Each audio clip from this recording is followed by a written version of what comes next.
Good morning, all the delegates who have joined for this web-based conference on data science and biosciences. So it's my greetings to all of you. And on behalf of IIT Jodhpur, I welcome you all to this web conference. I think the topic which has been chosen is very relevant and extremely important. Data science actually has the potential to revolutionize healthcare and can respond to the increasing volume and complexity of biomedical and bioinformatics data. Data analytics is a collection of tools and techniques which allows us to discover patterns, discover hidden variations, hidden structure in the data, and that being applied to the data from biological sources had a huge potential in terms of applications. Data science actually brings in a significant cost advantage, enhances performance of decision making, and creates new processes and products to meet the need of the end users and stakeholders. Say, in the space of biology, from genomics to clinical records, from imaging to mobile health and personalized medicine, the data volume in biomedical research presents a huge challenge to computer scientists who are looking into techniques of data science. The way that researchers in the data science domain is playing an important role in the space of biology is really significant. And in fact, in a conference where the issues of data science and biology is being discussed together can really be significant in terms of future steps. Because data science is expected to play a very critical role in various aspects of computational biology, such as biomolecular computation, computational photonics, medical imaging, scientific community, structural biology, bioinformatics, and biocomputing. And database, because these also link to, from a computer scientist, that questions are that of databases and big databases, because the volume of data from biological sources are huge. And this really puts us to the domain of big data and the challenges of big data and big data processing. So the other important issue which comes in linked with data science in this context is that of scientific visualization. The data that we are collecting and data that we are analyzing to discover pattern, until and unless we can construct visual representation of that data, this whole acceptability of the results that data science is producing becomes always a question. See, the other very important thing is to be addressed with reference to the data science today is the majority of the techniques of data science is actually based on machine learning. And deep learning has actually leading to a variety of new possibilities in this domain of data science. But deep learning is in some sense a black box. And if we consider the traditional machine learning techniques and very simple classifier, say nearest neighbor classifier, then you can actually explain why the classification system or algorithm is given an answer for a query. But when it comes to a deep learning, it's actually that of learning a black box, okay? Because the learning system and what does this network learns, what does this network weights embed that's not very clearly visible and understandable by a layman who is using big learning toolbox for analyzing data. I shouldn't say layman, even scientists across different disciplines, they're using deep learning toolboxes to analyze data, including biological data. And the question which comes up is the result which these deep learning systems are producing, are they reliable? Are they explainable? Because until and unless there is an explanation, you cannot really use the outcome of these kind of a black box based systems for applications like healthcare. Because no regulatory authority would accept a black box driven decision. Now, the other very important thing is, therefore, the new vista, which is actually now a very established area in machine learning, is to build algorithms which will give me explainable learning. That this learning system should explain itself. And I think designing of such systems with specific reference to biological problems is actually an open area to explore. The other very important issue is that any of these machine learning systems or data science systems, when they give a decision, when it is used for an inferencing purposes, uh, we know that there is always a probability of failure.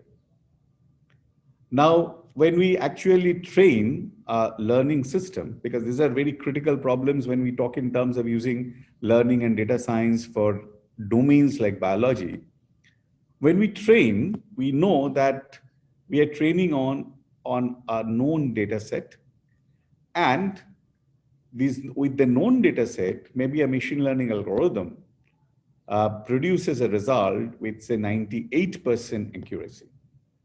Fine, I know it's very high, so it can be used for unknown data. But now when you move to a unknown territory, that is new data set, therefore there exists at least 2% probability that decision will be wrong. But which decision is wrong? Okay, now that is the most critical thing. How do I assess that? See, in many cases, the deep learning algorithms, the results or uncertainty it talks about or gives in terms of classification likelihood is not true measure of the uncertainty. Because try to understand that you have trained a deep learning model or any of the machine learning models for a given distribution, and it's actually learning the characteristics of the distribution. The moment you come out of this trained data set, you are not sure and you do not know whether the distribution has changed with respect to which you are picking up the data and giving as input to the deep learning system for making a decision. So if the distribution has drifted substantially, then your result will be completely different. And even the likelihood score which the deep learning system is producing is not a valid likelihood score, because that likelihood was respect to a distribution, and now you have picked up a sample from a different distribution altogether. Now, this becomes a very interesting and significant problem to actually have a true probabilistic estimate of the correctness of a decision or inference by a deep learning system. And truly speaking, this whole likelihood measure has to be derived from maybe all possible architectures of deep learning. Because when you actually train deep learning, the meta parameters are set experimentally.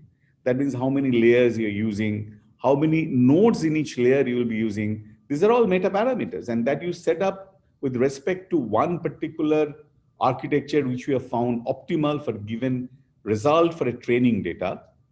But if you're talking about distribution distinct from training data, then the architecture itself has to be different. Now, if I have to estimate a likelihood of a decision, I should have an estimation method over all possible architectural variation of the network or the system that I'm using for making an inference. Now, these issues, why I'm bringing in here in this conference. Because in biological space, when we're using these kind of deep learning, they have implications and direct implications in terms of, say, healthcare, direct implication in terms of precision medicine, even in terms of phenomics, plant phenomics, as well as human phenomics, because human phenomics is also linked to precision medicine. In all these cases, the proper likelihood assessment is extremely important, where you can use data science results with sufficient reliability. So what we are talking about today is actually dependable data science. And dependable data science for biological systems is critical. In fact, my area of research is primarily medical imaging, has been medical imaging. And in the medical imaging, when I'm making a diagnostic decision, without a reliability of that decision, I cannot provide that decision in an automated system. So at the best, without that reliability estimate being available, my data science system based on medical imaging can simply augment the human decision-making process and can never replace a human decision-making process. In fact, that's also true for a variety of applications that we look at. And the other very important and interesting thing which is coming up with the deep learning being there is in the space of your computational synthetic biology. In fact, the generative models. So see, most of the cases, data science really, which has been more popular, primarily works with a discriminative model, where we actually talk in terms of distinguishing between the things. Okay, because given a distribution, whether an element belongs to the distribution or it doesn't belong to the distribution, or can we discover a set of distributions with respect to which we can discriminate the data which is available with us. But the next generation thing, which where we want to synthesize new knowledge out of what we already have, there the generative models are most critical. And in the deep learning framework, very powerful generative techniques have been developed, and which actually, I think, being used in a big way in computational synthetic biology, and where the new interventions can be designed in terms of maybe in various applications, including healthcare. So data science is very exciting component. In fact, as a data scientist also, biology is also a very exciting domain to look at. But there are various problems in the data science itself, which also requires interventions from the biological scientists, because the whole modeling in terms of explainability, whole modeling in terms of reliability of the data science processes can possibly become much better with close collaboration between data scientists and domain experts, in this case, biological scientists. I think this conference will provide an opportunity for this dialogue, because such dialogues can only enable creation of new knowledge in these interdisciplinary areas. And today, the entire progress of science is primarily through interdisciplinary interaction. And I hope this conference would become a regular feature and provide a forum for dialogue between data scientists and biology scientists. Thank you.